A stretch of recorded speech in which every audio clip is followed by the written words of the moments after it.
કરમસદ આણંદ મહાનગરપાલિકા જ્યારે બની છે ત્યારે આગામી સમયમાં કરમસદ આણંદ મહાનગરપાલિકામાં પ્રજાલક્ષી, પ્રજા સુવિધા માટે અને પ્રજાના કલ્યાણ માટે શું કામો કરી શકાય તેની અમારી ભારતીય જનતા પાર્ટીની ટીમ તરફથી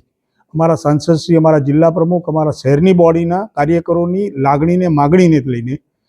ગત કોર્પોરેશનની સંકલન સમિતિમાં મારા તરફથી દરખાસ્તો રજૂ કરવામાં આવી હતી। જે દરખાસ્તોને માનનીય મ્યુનિસિપલ કમિશનર શ્રી બાપના સાહેબ દ્વારા અને વહીવટદાર શ્રી પ્રવીણકુમાર ચૌધરી દ્વારા મંજૂરી આપવામાં આવી છે। જેના મુખ્ય અંશો એવા છે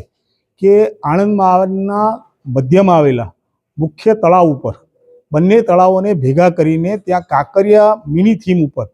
આયોજન કરવામાં આવે, એક પ્રવાસન સ્થળ તરીકે વિકસાવવામાં આવે કે જેમાં બોટિંગની સુવિધા હોય, તેના કાંઠે નાનકડા ફૂડ સ્ટોલ હોય, નાનું ઝૂ હોય, નાનું પક્ષીઘર હોય, જેથી કરીને કરમસદ આણંદ મહાનગરપાલિકામાં રહેતા પ્રજાજનોને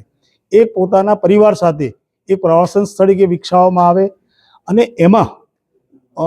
સોનામાં સુગંધ ભળે એવો BAPS સંસ્થાના આર્થિક સહયોગથી ત્યાં વિશ્વ વંદનીય સંત વિભૂતિ આદરણીય પ્રમુખ સ્વામી મહારાજની 80 ફૂટની વિશાળ મૂર્તિનું સ્થાપન કરવાનું પણ BAPS સંસ્થા તરફથી એક લાગણી હતી। એ લાગણીને પણ અમે પૂરી કરી છે। સાથે વડતાલ સ્વામિનારાયણ મંદિર તરફથી સારંગપુરના કષ્ટદેવ હનુમાનજી મહારાજની પણ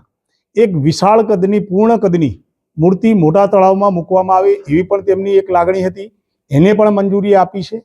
સાથે સાથે કહેતા આનંદ થાય કે બાકરોલના વિશાળ તળાવમાં